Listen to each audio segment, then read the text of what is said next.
morning, church. Let's open up our Bibles. Rap book recitals. Let's discuss these whack rhymers, backsliders. Now, right here, to start human history with the Torah, Quran, and Gospel is like starting a book in the last chapter without reading the ones that preceded it. So here you got Shem, for the Semitic, 2441 BCE. I'm giving you dates. Ham, 2440 BCE. You got Cush up there, 2342 BCE. Do you see them pyramids right there? That's at 2550 BCE. Do you know it took 200,000–300,000 years of architectural development to even get to that damn date right there? Do you understand what I'm saying? So how the hell is you gonna go back and tell me something about a damn Semite that's born 2441 BCE? Nigga, beat me. Just beat me. There's nothing we can do with that. I'm sorry. That's garbage. When you got this a pyramid that you know it took 200,000–300,000 years to develop that science, and you're gonna tell me about it. You a Semite. You an Arab. Now, I put this timeline up here. This comes from a Christian organization, so if you get mad at them. Says, Great Pyramids of Egypt built around 2550 BCE. Now, if you come down here, it says Ham, born 2440 BCE. Now, anybody know the biblical story? Ham is supposed to be the father of Egypt. Now, how the hell Ham gonna be down there at 2440 BCE and Egypt already got pyramids? I mean, just the simple mathematics. Our people won't even look at this. A child can do that. That deduction, you got grown people walking around talking about Ham is the father of Egypt. How? Explain it to me. And then you got the Ark, 2464 BCE. The Great Flood, 2344 BCE. And they building pyramids? Why they ain't right about it? And then ask yourself, this is a physical construction that's still here today. Everything they got down here for the Bible is cartoons. Where the realness at? Where the evidence is at? So you look up here, Cush was born 2342 BCE. Cush, representing Ethiopia. Shem, which is the father of the so-called Semitic race, he's born 2441 BCE. Ham, who's supposed to be the father of the African race, was born around 2440 BCE. Now y'all keep them dates in mind. Now immediately when you look up at the pyramid is at 2550 BCE. That's older than all three of them, the mythological characters. Now you got to understand that it took over 300,000 years to develop the science to build a damn pyramid. So you got to add the 300,000 to the 2550 BCE. Okay, here you got Abraham and Sarah in Egypt, 1916 BCE. You got Ishmael, the first era, 1905, 1768 BCE. And then you got Isaac down there, which is the Jew, 1891, 1711. Can't start no damn history with that family. We much older than that. We're hundreds of thousands of years older than that. With facts. Can't start with that family. I know it hurt. I know it hurt. And I'm just going to put it on you because I love you. It's still your history. Now, coming up out of this book, Dr. Ben tells us that at 10,000 to 6,000 BCE, the stellar calendar is in use by the ancient Nile Valley Africans and other Africans of the Great Lakes region. I want y'all to look at them dates. You understand what I'm saying? 4,000, solar calendar in use by the ancient Nile Valley Africans. The book of the coming forth by day and by night was introduced in a revised state, also known today as the Book of the Dead. 1770, the birth of Abraham, the first Hebrew Jew in Asia at the city of Ur, Chaldea during its colonial period under African rule to sun worshippers. Now, what we got to understand first and foremost, that Islam, Christianity, and Judaism are Abrahamic religions. You snatch Abraham from up under them, they have nothing. His first son, Ishmael, is supposedly the father of the Arab. Isaac, his second born son, is supposedly the father of the Jew. Now, if Abraham is the father of the Christian, the Jew, and the Muslim, and we already had a damn calendar at 4000 BCE, how the hell is we starting with these religions? And we can't even find a tomb for any of these individuals. There is not one shred of archaeological evidence for the existence of Moses or of any of the Bible's main cast of Hebrew characters, from Abraham to Jacob to Joseph to King David to King Solomon. There is, however, plenty of evidence for the existence of Egyptian pharaohs. They just come on the scene, family. And right there, first king of Sumer, 2520. That's the first king in that area of Mesopotamia, period. The very first king. And so we already got pyramids standing by the time they put their first king on the throne. And then right down there, you got Ur-Nashi, the first king of Sumeria. And this nigga gonna say that Sumeria brought knowledge into Egypt and they ain't even got a goddamn king to 2520 BCE and the pyramids is already standing and it took 300,000 years at least to develop the knowledge to build it. How the hell you gonna bring something into Kemet and you ain't even got a ruler? You ain't even got a goddamn government. The first thing we need to know is about this Bible. If you can't accept it, then you need to go on and get up out of it because the facts is the facts. The first book in the Bible is Genesis. It was written by Moses. If you go to Acts, chapter 7, 22, 23, got some information for you. It says, and Moses was learned in all the wisdom of the Egyptians and was mighty in words and in deeds.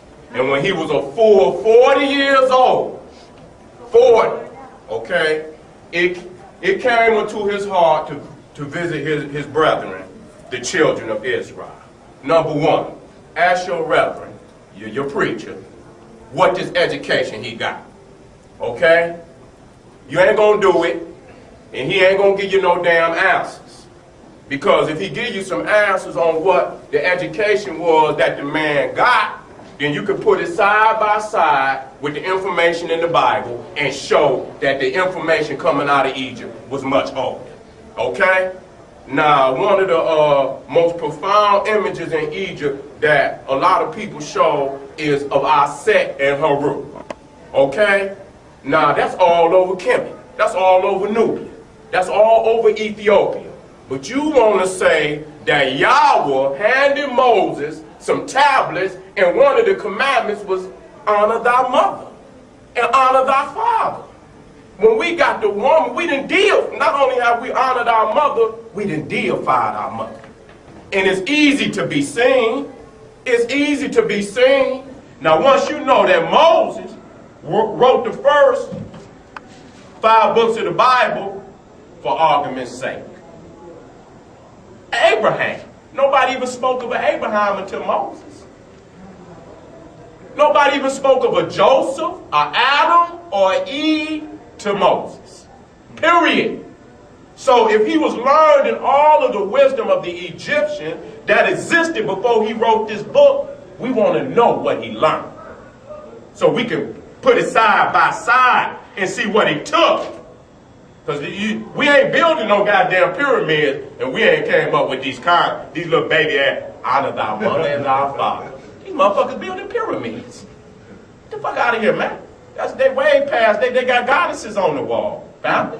Not only have they honored thy mother, they have deified their mother.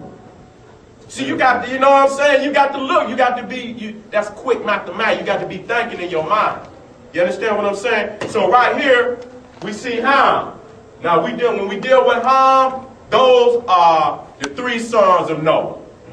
When they had the flood, Noah took Noah and his wife, his 3 sons, Ham, Shem, Japheth, and they 3 wives. So 8 people got on the boat. And so Ham, according to the biblical stories, is supposed to represent the father of Africans, black people. Shem is supposed to be the father of the Semitics, the Arab and the Jew.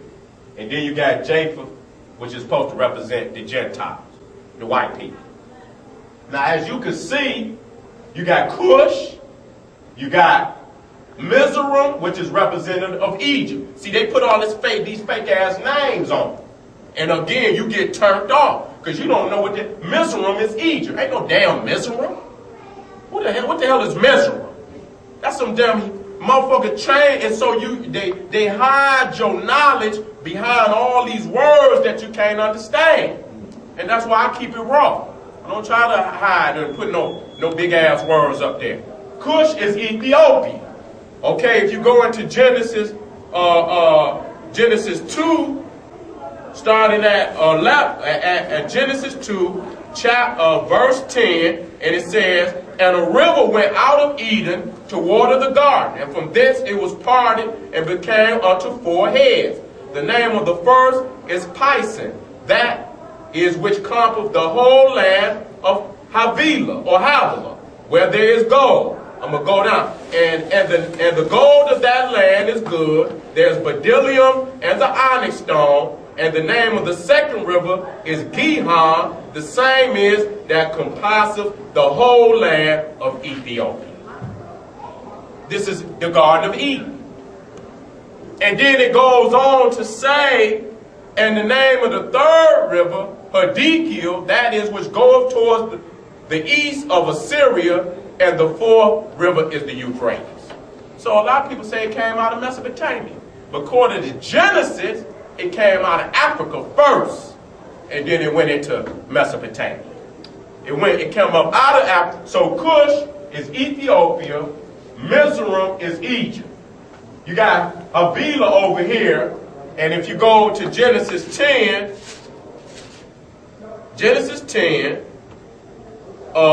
verse 7, and it says, the sons of Cush, Seba and Havilah. So this shows that Havilah is the son of Ethiopia. It's the son of Ethiopia.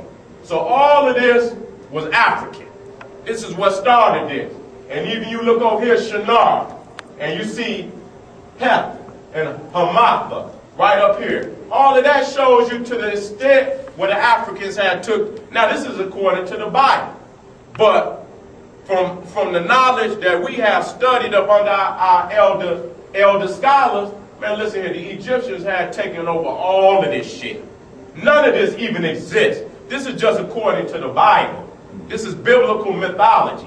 There's some truth in it, but you got to understand it by understanding your original knowledge. And then you can look at this and say, okay, I see where they're coming from. Like Ham, that's Kam or Kim, meaning black. That's what it means, okay? So they didn't change. And so just like you see, they try to play games. Ain't no vowels in the Hebrew. So sometimes they say Bethlehem with the H-E-M at the end. It's not Bethlehem, it's Bethlehem. It's Bethlehem, the house of blackness. That's what it represents. That's what it really means, house of blackness. But it's coming up out of Africa, going into these lands. And up there you see the Ashkenaz, Jew that exists today, that then took over all of that. Now he's represented as the true Hebrew. Ain't no damn Hebrew, but if it was one, he had to have been a black man and a black woman. So what we talk about, Acts 7:22, and it says, and Moses was learned in all the wisdom of the Egyptian. All the wisdom. So you can't come up out of Egypt talking about it's a coincidence that me and you got the same spiritual practices. That somehow it's just by coincidence. And it says, and was mighty in words and in deed. Moses was learned in all the wisdom of the Egyptians and was mighty in word and in deed. And it showed his ass peeking on the wall, getting the knowledge. So when you go in the Bible and then you look at the ancient Egyptian spirituality and you see some similarity, it is because the Semitics, when they conquered Egypt, they stole knowledge up off of the wall. That's all that they did. Now, they spent 430 years in Egypt. We've been here much longer than that. We've been over here about 500 years. Now, we thoroughly Europeanized, thoroughly Americanized. Everything we do is European in origin. So the question becomes, when they left Egypt, what did they take with them? Because we know for a fact that they had to take something. And they took a whole lot of something. That when they left, they had to almost be 100% Egyptian. How the hell you gonna come in with 70 people and I'm the king and my peoples is in power and we raping your damn woman if you came in? It just happens that way. If you've been defeated, we gonna get your woman. They did it in Vietnam, they did it in Korea, they do it in any war. If we get over there in your land, we ain't bringing our woman with us, so we gonna get us some. Who we gonna get it from? We gonna get it from your woman. We're gonna get it from your woman. So if they was in Egypt for 430 years, you know we got their woman. So I don't know why these Hebrew Israelites talking about they got a lineage. They gotta go all the way back to Israel. How? I mean, explain that to me. You gonna come in 70 people, get swallowed up by the ancient Egyptians, and you gonna trace your lineage to a mythological land called Israel. God damn it, and the Canaanites were nothing but Egyptians. Nah, right here, this is the Hebrew history, Hebrew Bible timeline. Do you see right here what this says? It says canon of Hebrew Bible, 70 AD. Canon, meaning as you know it today, as what you read today, that's when it come into form. Now you look over here at 1250, Moses in Exodus. Yet it's still, if you come down, where is it? Okay, right here. You got right here Psalms, Samuel, Exodus, Genesis 1, Jeremiah, golden age of Hebrew literature at 515. I'm assuming that's BCE, before the Common Era. But damn, the man died in damn 1250. So what took so damn long for these damn books to come into being? Ain't no damn Moses wrote no damn Genesis. And even then, them dates right there ain't right. They just giving themselves a little more ancient credibility by even saying 515 BCE. They can't bring you no damn Bible out that old, an original Bible. Shut me up. Just show the damn book. Show the Bible. Show the scroll. Even the oldest so-called Hebrew scriptures is on papyrus. I'm going to show you. So that all of that is garbage. They can put any damn date up there they want. Tell them to match a damn manuscript to that date. If they say, okay, the them books came into being in 515 BCE, tell them to show you a goddamn papyrus at 515 BCE with them damn writings on it. They will not be able to show you that. The oldest damn books that they got of the so-called Old Testament is basically AD of this era. They don't have no writings in BC era. Hebrew, Arabic, or anything else dealing with the Bible, Christianity, and Islam. Again, now this is more. Torah according to tradition in final form, 444 BCE. In the final form. That's what they'll tell you, but tell them to show you a damn manuscript at 444 BCE. They won't show you it. They'll give you a date, but they won't show you no damn manuscript. It's a damn lie. They are in Islam, Christianity, and Judaism. It's basically an AD religion. I don't give a damn what nobody say.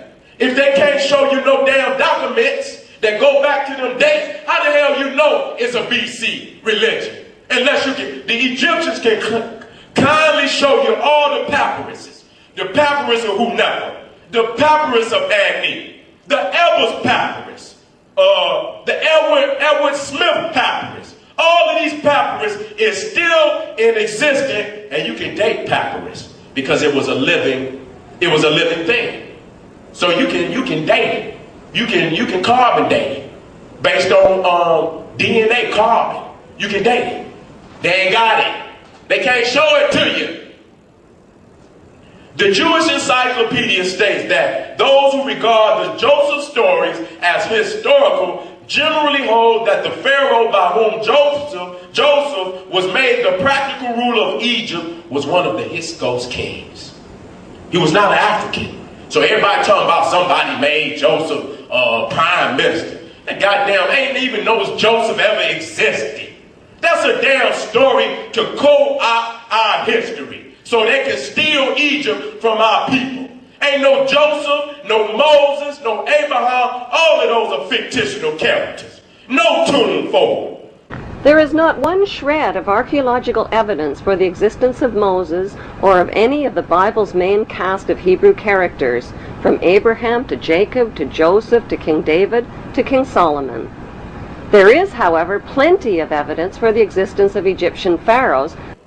No documentation from another people to say that these people existed. Ramesses' name is all over the world. His name is in Greek writings, Roman writings, Persian writings, and the Cushite writings. His name is in the Egyptian writings. His name is across the world in all of them writings. If these men did all the great things that they say they did, what the hell is the documentation? You're not going to split no damn sea and only one man going to write about it? You're going to feed 10,000 people with 2 fish and a goddamn loaf of bread and not one of them 10,000 going to write about it? You got to be real about this shit. Raising men up out the goddamn grave and one man write about it. Man, Jesus Christ. Jesus Christ. Make me go back to my southern roots. Semites coming to Egypt, Tom Mary. It shows, I got the original, but it clearly shows the so-called Semites as basically what you know of today in your local liquor store. Another but an Arab. Same, you can see the beard like they like to wear. I got the original, that's a painting, but I got the original right there. That's in the tomb of Khnum Hotel. It shows them coming in. There's nothing but the Arab that you know of today. Now they might have some mixture in them, but so does the Arab of today. Do you see it? With a damn donkey. With a damn donkey. That's all they mess with. And see, when you see them, that's their zoo types. You got to study their zoo type. What is an Arab? A mixed breed. That's all he is. He's not no indigenous. It's only one race. That's the African. Everything else, a nigga put a spin on it. Put a color on it. Arab. Arab what? Nigga, you ain't the original man. The Arab ain't the original man. So what is he? He's a mythological character that was created to keep from saying you were African. All this other shit. Don't want to be African. So he's an Arab. He's a Hebrew. Ain't no Joseph, no Moses, no Abraham. All of those are fictional characters.